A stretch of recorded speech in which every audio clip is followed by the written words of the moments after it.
with all of the expectations that we have for, you know, each individual based on what we think they can do, you know, we don't know the result until the race unfolds, and surprises can happen. And we saw that this season, live in living color, a big surprise happening. Not a surprise of who made the team, but the placing, in my opinion, was a surprise.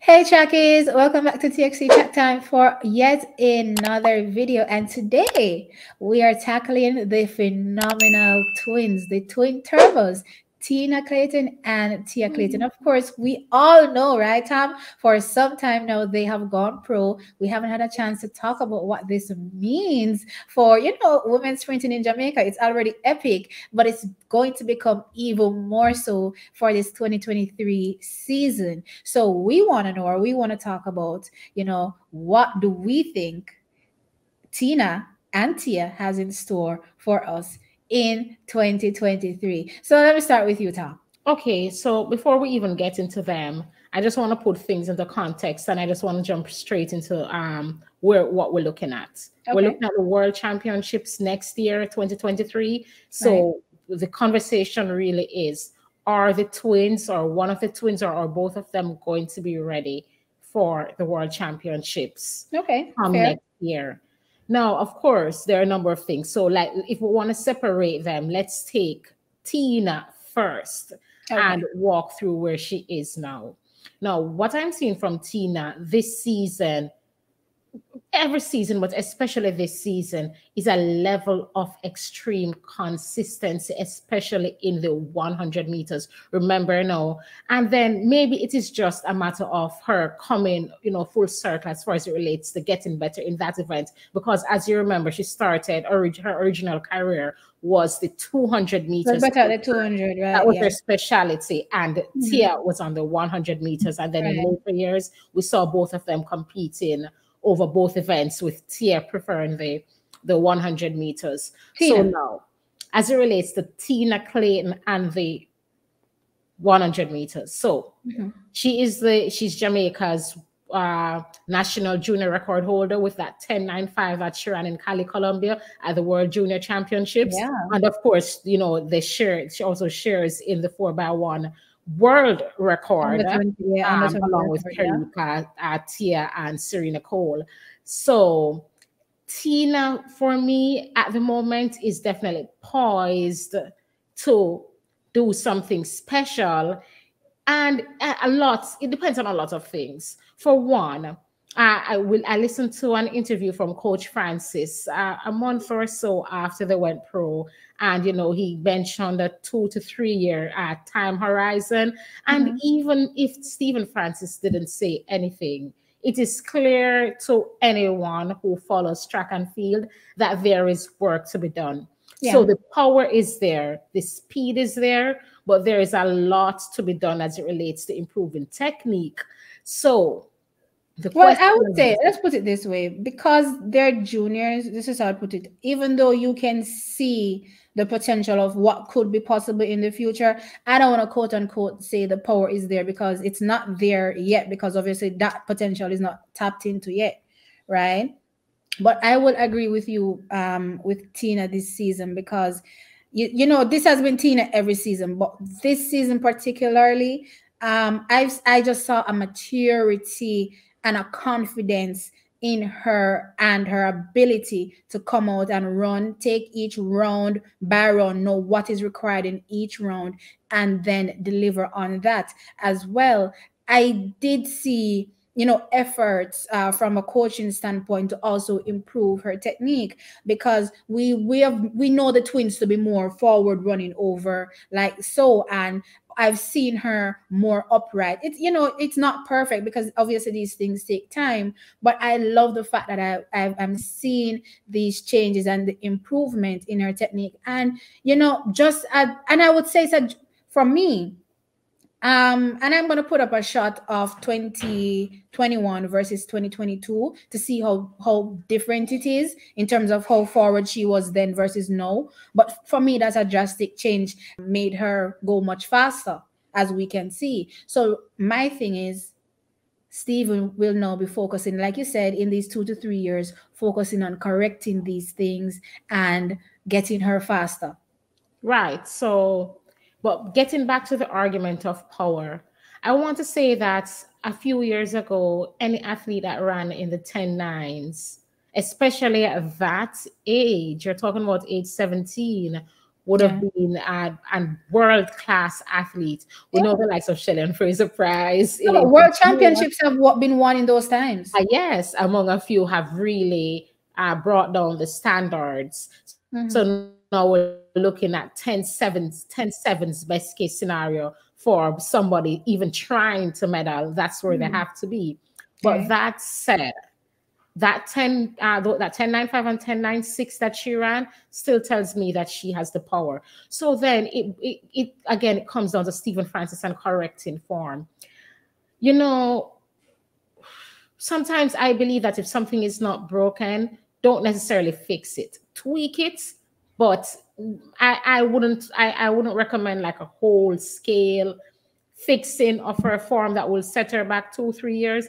I want to see Tina on the track long before 3 years doing something special and great. And I'm not certain, fixing one issue might highlight another one. And I don't want her to have any setbacks. I think she's on a trajectory now. I wouldn't be surprised if she even, like, she turns up for the national senior trials next year, even just to see where she's at.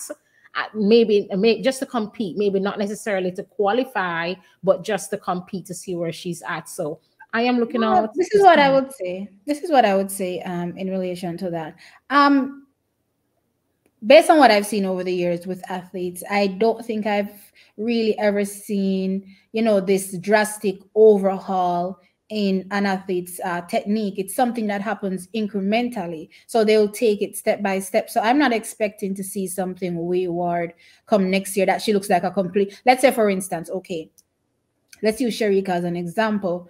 I last season, she would have just been really, running the 100. But what I saw from her this season, I don't remember. I think I was on live or something, and I give out, what in the Elaine Thompson era is going on here? Because literally, it looked like the same exact technique that I was looking at, and I'm like, that's how much she has improved based on her technique into this 2022 season. But I don't expect the same for Athena, because she's just getting into being a pro, and obviously there's going to be a transitional phase, so I'm not expecting that. But what I will say for trials is, we always talk about the big three, the powerhouses of sprinting in Jamaica. We talk about Shelley, we talk about Elaine, and we talk about Sharika. And for right now, we've always loved to say, oh, they're safe. But what we saw this season, let's put Shelley aside because she's the defending champion, so she gets her bye. But what I saw this season is that nobody is safe. We saw Kimber Nelson come and finish ahead of Elaine Thompson Hera, and that was at 1088. So this is a Tina at 1095. Whilst I'm not expecting anything miraculous next season, because at the end of the day, as I said, I understand that there's time required to transition properly. I'm saying at the end of the day, if any of these athletes that are ahead of her slip, she may very well step into one of those spots. A high 10-8 can do it. We saw it being done this season. It can be done again, right? And as far as I'm concerned, if she shows up at the trials next season, then she's getting a spot on the team. A relay spot is, for me personally, seems guaranteed, because we're talking about 8 athletes. You can't choose 8, right? So you can choose from the entire final from the 100 meters. So as long as she makes it to that final, she's making it to that on that team, to represent Jamaica on the senior level. Right. Jamaica has a few athletes in the 10-8 category, Kevona, Kemba. But what I want to say is that Kemba, of course, she was on our radar. She was bubbling. I was looking at how things stood, and between Kemba and Brianna, those were the ones that I saw challenging the big three. Mm-hmm. And Kemba was the one that stepped up ultimately. But swinging back to Tina, so now Tina will have to face those ladies who again will be working. And And Kemba seems to have that work ethic, and I don't think that's going anywhere. Of course, Kevona, it seems to be coming back to form, and I'm This is liking what Brianna I'm seeing Williams. from her this season. Brianna Williams has just switched coaches, so we do not know what is in store. Like, look what happened when Sydney McLaughlin overhauled her coaching system. She moved from superb to like into a whole different like category. I agree with you, but what I'm simply saying is that at the end of the day, with all of the expectations that we have for each individual based on what we think they can do, we don't know the result until the race unfolds, and surprises can happen. And we saw that this season, live in living color, a big surprise happening. Not a surprise of who made the team, but the placing, in my opinion, was a surprise, because no way in my mind was Kemba or Brianna beating an Elaine Thompson Herah, and that happened. And I'm simply saying, if these athletes are not on their, a game, Tina can possibly sneak in. No, I don't want to talk about any other athlete, because I really want us to save those, videos for themselves individually, what we expect from a Brianna, a Kemba, a Kevon, or whatever. I really want to save it for then. But that's as it relates to Tina, I think that's where what we think. So let's cover Tia. What do you think about Tia? Okay, so there are a number of things. Tia, I want to say that Tia is a ball of potential that hasn't been tapped into fully. When Tia was on point 2, 3 years ago, she was on point. When Tia was on fire, she was on fire. Now there seem to be have there's it seems there seem there was some type of breakdown. I'm not sure if it was in coaching, if it was just in, the desire to compete. I can't exactly say. I can understand, being consistently compared to your older siblings or somebody that's doing fantastic, that's your sister. And that can, add serious pressure. And I just think that's what happened.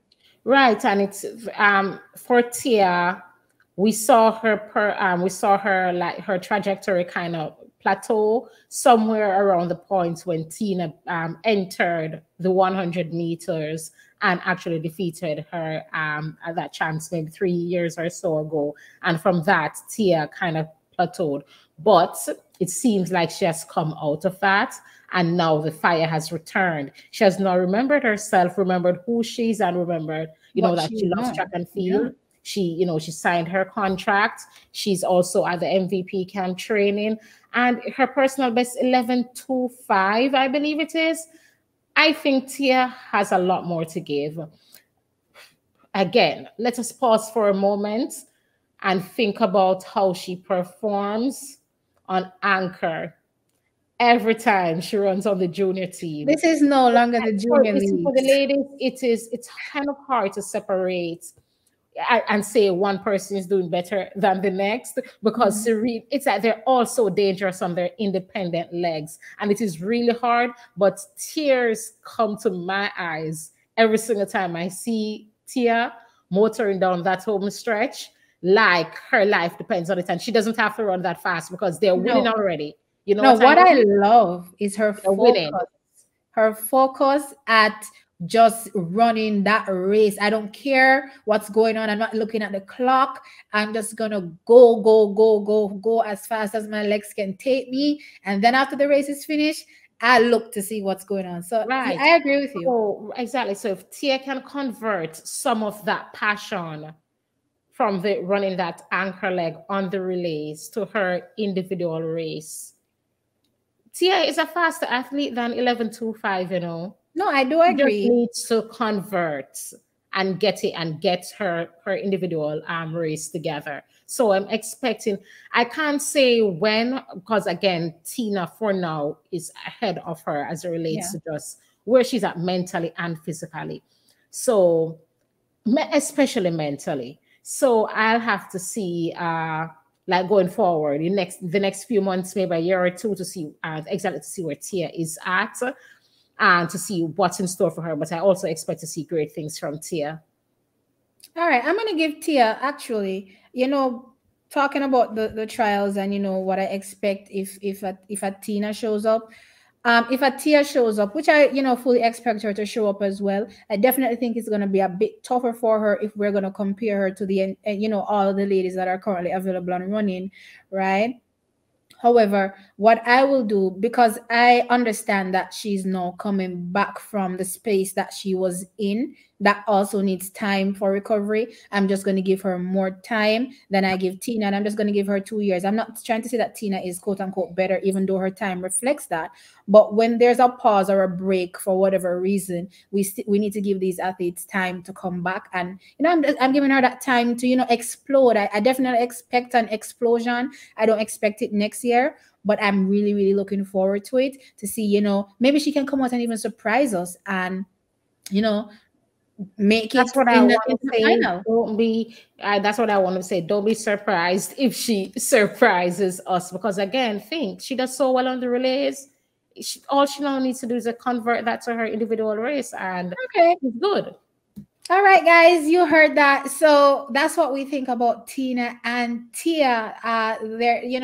Their pro prospects. What is going to be coming for 2023, and the Jamaican team for the females in the 100 meters. It can't get any more exciting than it already is, but it's going to happen anyway, and we just have to soak it up. So guys, turn off in the comment section. At this point, I'm happy that Shelly already made it, because I can't call the team. I cannot. Maybe I'll call the team closer to the time, but for now, there are too many persons bubbling, too many I'm going to give you a top 8 at the beginning. No, at the beginning of January. I'm going to give you a top 8. Okay. I'm going to give you a top 8. Okay. I'm going to give you a top 8. Right. Okay. And they're, our athletes are doing so fantastic. So I don't want to make anybody sound lesser than they are. So I feel like we need to definitely cover a lot of athletes. But yeah, guys, sound off in the comment section below and let us know what you think. What are your expectations from Tina and Tia come next season? Do you think they're ready for the Pro League? Can Tina and Tia possibly make the team? Sound off. And as usual, like the video and of course, subscribe to our channel.